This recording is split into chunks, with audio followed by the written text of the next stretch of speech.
먼저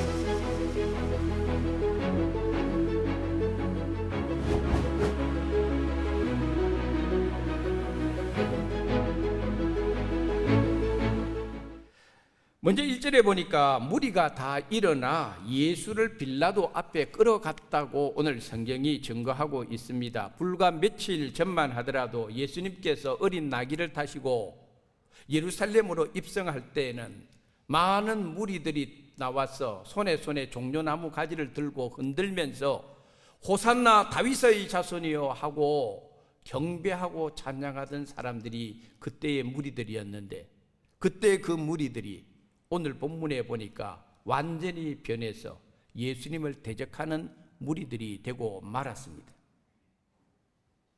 군중심리라고 하는 것은 그래서 굉장히 무서운 것이고, 군중심리라고 하는 것은 그래서 믿기 어려운 것입니다.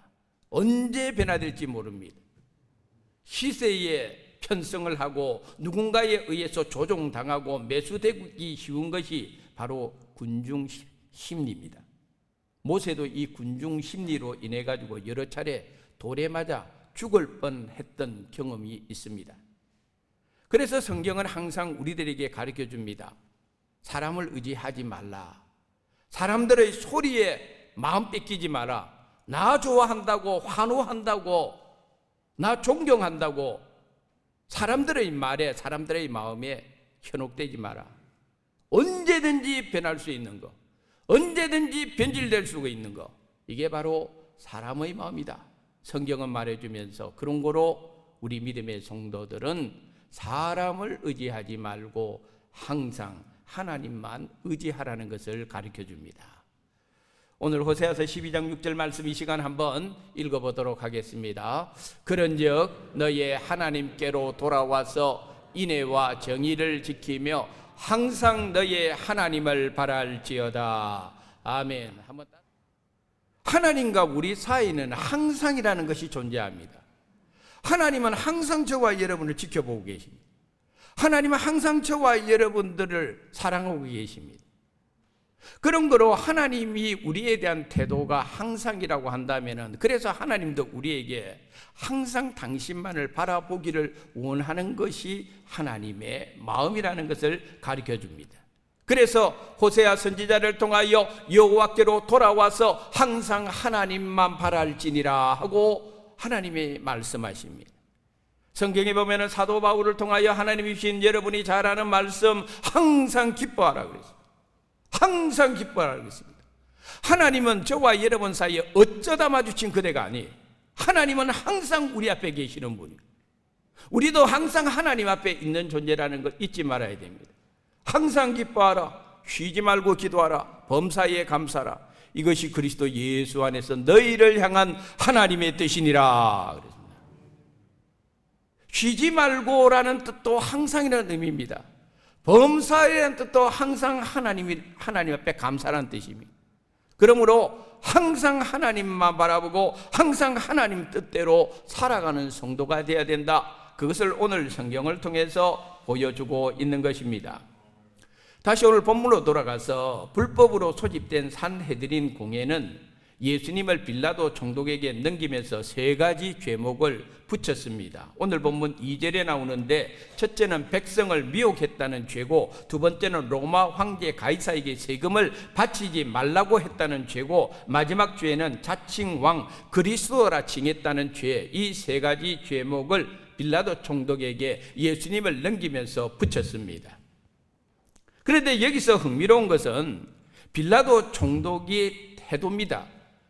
예수님을 고발한 죄는 세 가지인데 빌라도 총독은 이 세 가지 가운데에서 별로 관심을 두지 않고 있습니다. 오직 한 가지에만 관심을 두고 있습니다. 그것은 바로 네가 유대인의 왕이냐 하는 이것입니다. 세 가지 제목이 있는데 한 가지만 예수님을 향하여 빌라도가 반응을 보여주고 있다는 것입니다. 원래 산헤드린 공회원들이 예수님을 그 빌라도에게 넘기기 전에 신문을 할 때는 유대인의 왕이냐 하는 이 부분은 산헤드린 공회원들이 고려하지 않았습니다. 우리 한번 누가복음 22장 70절 말씀 읽어보도록 하겠습니다. 다 이르되 그러면 내가 하나님의 아들이냐 대답하시되 너희들이 내가 그라고 말하고 있느니라. 아멘. 빌라도 총독에게 넘기기 전에 산헤드린 공회원들의 예수님을 향한 질문은 저기에 나와 있는 대로 내가 하나님의 아들이냐. 그러면 이 제목을 가지고 빌라도 총독에게 넘겨야 되는데 빌라도 총독에게 넘길 때는 이 내용을 빼뜨리고 내가 유대인의 왕이냐 하는 이 질문을 하도록끔 제목을 붙였다는 것을 오늘 성경이 보여주고 있습니다. 왜 산헤드린 공회원들이 예수님의 제목을 변경시켰을까요? 그것은 바로 예수님을 죽이되 로마의 법에 의해서 정치범으로 낙인 찍혀 죽여야 되겠다고 그들이 생각을 했기 때문이었습니다. 빌라도는 예수님을 보면서 유대인들이 고소한 유대인의 왕에 대해서 잠시 생각을 해 보았을 것입니다. 왜냐하면 고소 내용이 있기 때문에 그런 것입니다. 그런데 빌라도가 볼 때 통상 왕이라고 하면은 일정한 조직체를 갖추어야 되고 신하들이 있어야 되고 군대라고 하는 형태를 보유하고 있어야 됩니다만은 아무리 봐도 빌라도는 예수님은 그런 것하고는 전혀 관계가 없다는 것을 빌라도는 알아채었습니다. 그래서 빌라도는 오늘 본문에 보니까 3절에 예수께 물어 이르되 내가 유대인의 왕이냐 대답하여 이르되 내 말이 옳도다. 그 말 끝나고 나니까 빌라도는 이와 같이 답변을 합니다. 대제사장들과 무리들에게 이르되 내가 보니 이 사람에게 죄가 없도다. 이미 빌라도도 예수님이 죄가 없다는 것을 직감적으로 눈치를 챘습니다. 그런데 여기서 빌라도가 어쨌든 예수님을 향하여 내가 유대인의 왕이냐라고 묻는 이 질문 속에 강조점은 내가 여기 이 단어입니다. 빌라도가 볼 때에는 예수님은 전혀 왕이라고 칭할 만한 것을 느끼지 못했기 때문에 비꼬고 조롱하는 의미로서 너가 정말 유대인의 왕이냐? 너 같은 사람이 유대인의 왕이냐? 이런 식으로 예수님에게 질문을 했다는 것입니다. 예수님께서 빌라도의 질문에 대답하기를 내 말이 옳도다 그랬습니다. 사실 유대인의 왕이라고 하는 이 표현은 예수님께서 오늘 이 빌라도에게 처음 들었던 것은 아니고 이미 그 전에 예수님에 대해서 이런 표현을 사용했던 적이 있습니다. 우리 한번 마태복음 2장 1절 2절 한번 읽어보도록 하겠습니다.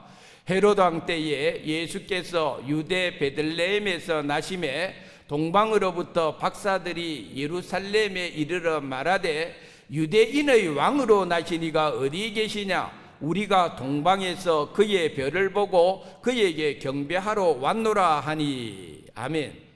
예수님께서 탄생하셨을 때에 동방 박사들이 유대인의 왕이라는 표현을 먼저 썼습니다.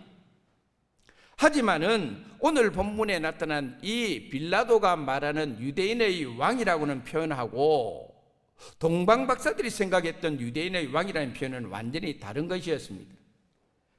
우리가 잘 아는 대로 빌라도는 유대인의 왕이라고 말할 때에는 철저하게 세속적인 표현이고 세상적인 왕을 의미하는 것이었습니다.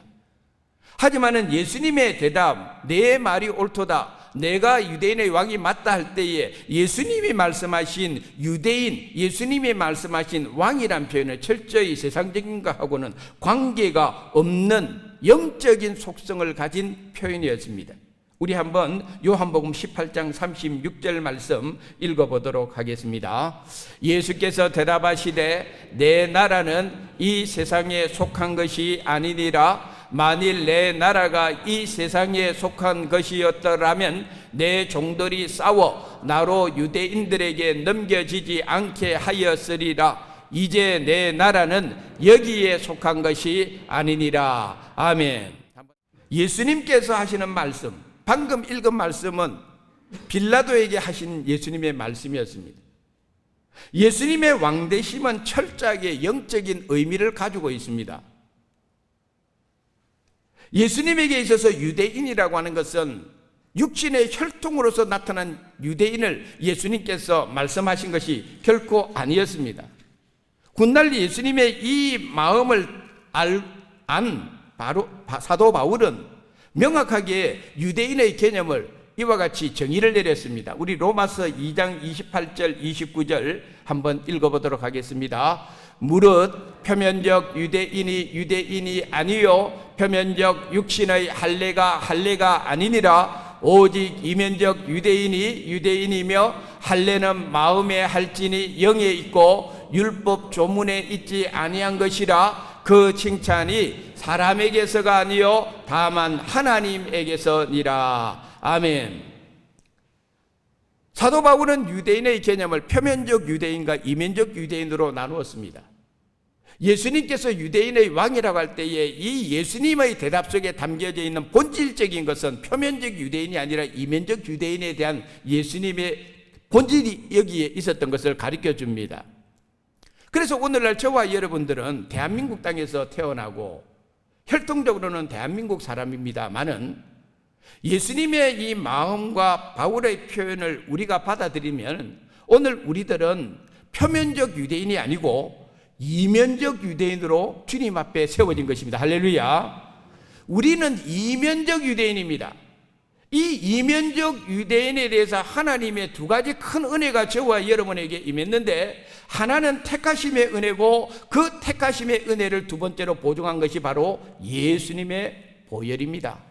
그래서 사도 베드로는 훗날 다음 같은 말씀을 증언했는데, 우리 다 같이 베드로전서 2장 9절 10절 한 말씀 읽어보겠습니다. 그러나 너희는 택하신 족속이요 왕같은 제사장들이요 거룩한 나라요 그의 소유가 된 백성이니 이는 너희를 어두운 데서 불러내어 그의 기이한 빛에 들어가게 하시니에 아름다운 덕을 선포하게 하려 하심이라. 아멘. 자, 너희는 택하신 족속이라 그랬어요. 저와 여러분들은 육신의 혈통으로는 전부 다 이 한반도에 사는 대한민국 사람입니다만은 예수 그리스도의 보혈을 통해서 하나님께서 저와 여러분을 택해 주셨어요. 그래서 방금 읽은 말씀처럼 저와 여러분 택하신 족속이 되어 있습니다. 족속이라고 해서 헬라어로 게네스라고 부르는데, 이 게네스라는 뜻은 뭔가 하면 혈련이라는 뜻입니다. 그러면 저와 여러분들은 어떤 혈련을 지금 가지고 있느냐? 육신의 혈통이 아니에요.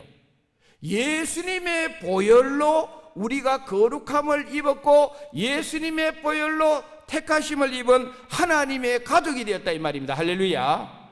그래서 우리들은 표면적 유대인은 아니지만은 예수님의 보혈로 택하심을 받아가지고 이면적 유대인이 되었다. 오늘 성경을 통해서 다시 한번 확인을 할 수가 있는 것입니다. 사탄은 왜 타락하게 되었을까? 사탄이 타락하게 된 것은 하나님만이 유일하신 왕인데 사탄이 자기도 왕이 되고 싶어서 그런 거예요. 그래서 반역을 일으킨 거예요. 자기도 왕이 되고 싶다는 거죠. 하나님의 왕되심을 부인해서 타락한 것이 바로 사탄인 것입니다. 그래서 이 사탄이요, 엄밀하게 우리가 이 본문을 분석하면 사탄이 제일 듣기 싫어하는 이야기도 유대인의 왕이냐, 네가 왕이냐 하는 겁니다. 사탄은 자기가 왕이 되고 싶은 존재였습니다. 우리가 잘 아는 대로 예수님께서 공생애를 시작하시기 전에 광야에 나가셔서 40일 동안 금식기도 하고 사탄에게 3가지 시험을 당할 때에 그 중에서 두 번째 시험이 어떤 시험이었습니까? 마귀가 와서 예수님에게 너 나에게 절을 하라 그랬습니다. 하나님이신 예수님을 향하여 마귀가 너 나한테 절하라, 요즘 번역은 너 나한테 경배하라. 하나님만이 왕이신데 왕 대신 하나님의 본체 대신 예수를 향하여 사탄이 너 나한테 절하라 그랬습니다. 사탄은 자기가 왕이 되고 싶은 속성을 가지고 있습니다. 그리고 이 사탄에 의해서 넘어간 처음 인간으로부터 그 이후로 자자손손 모든 이 땅의 인간들이 전부 다 사탄의 노예가 되고 말았어요. 사탄의 권세 속에 있었습니다. 어둠의 세력에 눌려 있었습니다. 언제까지? 예수님께서 십자가에서 죽으시고 부활하시고 승리하실 때까지는 사탄의 권세가, 성경에 보니까 로마서 5장 14절에 모든 사람들에게 이 사탄의 권세 아래 있는 사망이 왕노릇했다 그래요. 그러나 이제는 예수 그리스도를 통하여 다시는 사탄이 우리의 왕노릇 할 수 없도록 하나님께서 우리를 당신의 백성으로 불러주셨습니다. 할렐루야. 우리를 하나님의 백성으로 불러주시고 영원한 생명을 누리게 해주셨기 때문에 요한계시록 20장과 22장에 보면은 택함받은 주의 백성들이 하나님 나라에 가서 하나님과 더불어 세세토록 왕노로 타리로다 그랬습니다. 사탄이 우리의 왕노를 할 수가 없는 것입니다.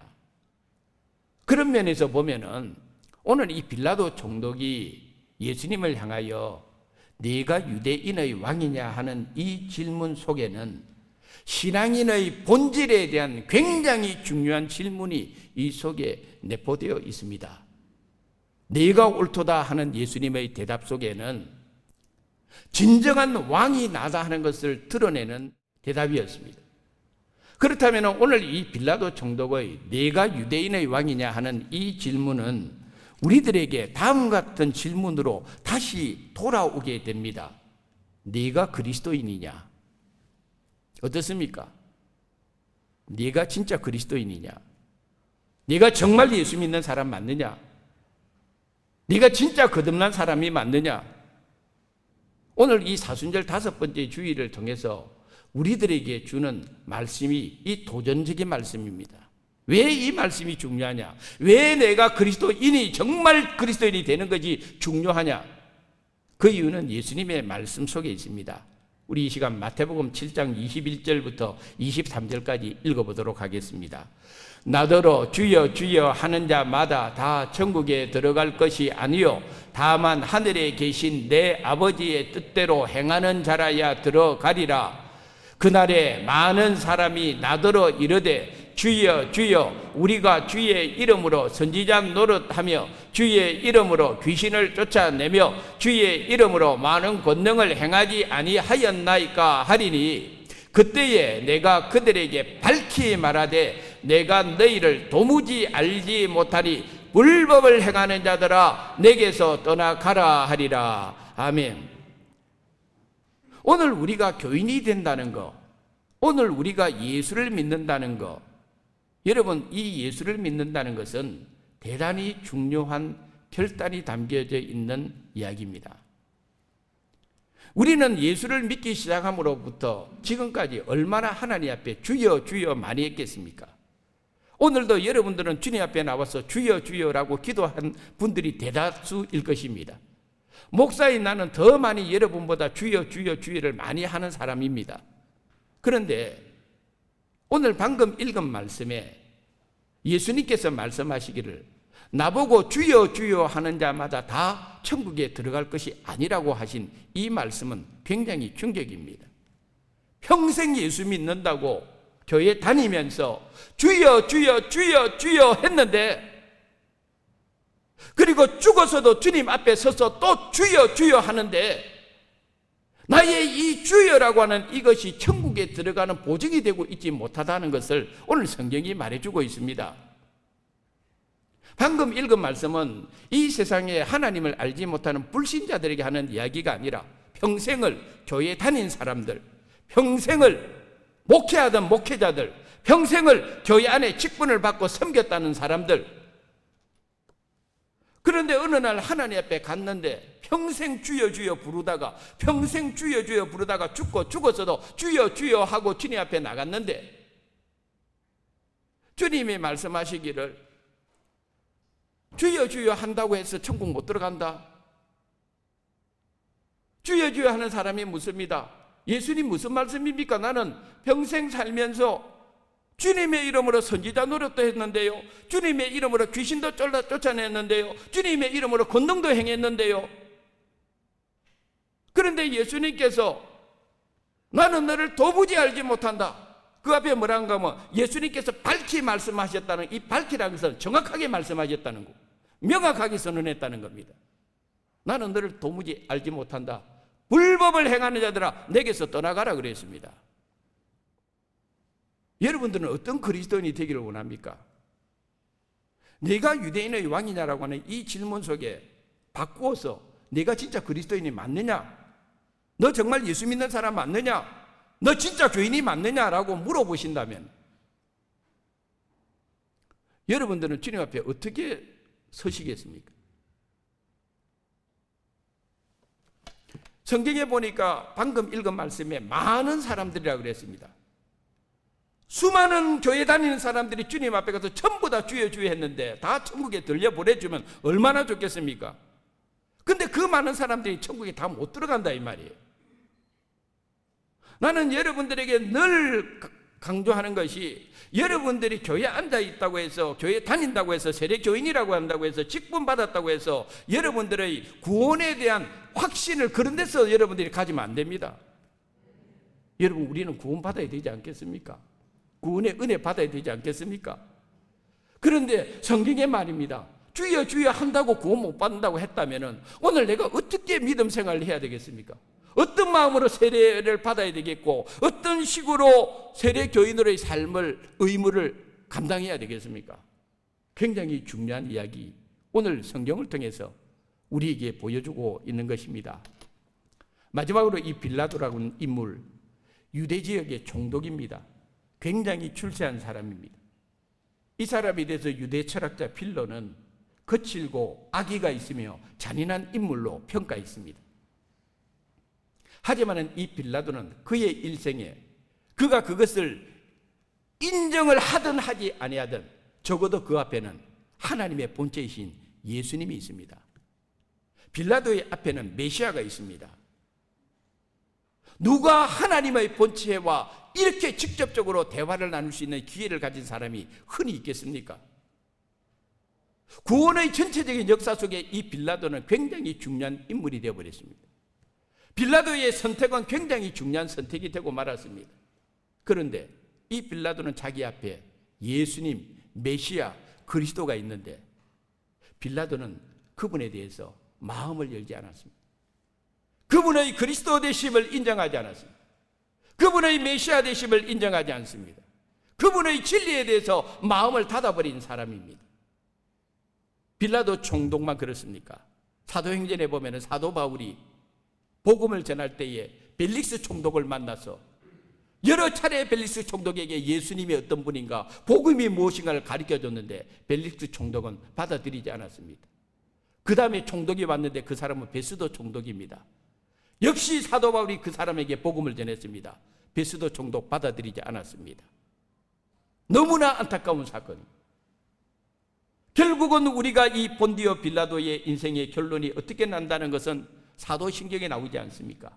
본디오 빌라도에게 고난을 받아서 십자가에 못 박혀 죽으시고, 오늘도 우리는 예배를 드리면서 이 본디오 빌라도에게 고난을 받아서 십자가에 못 박혀 죽으시고 하는 이 고백, 비참한 마음으로 그 사람 이름을 우리는 오늘도 다 뱉어내었습니다.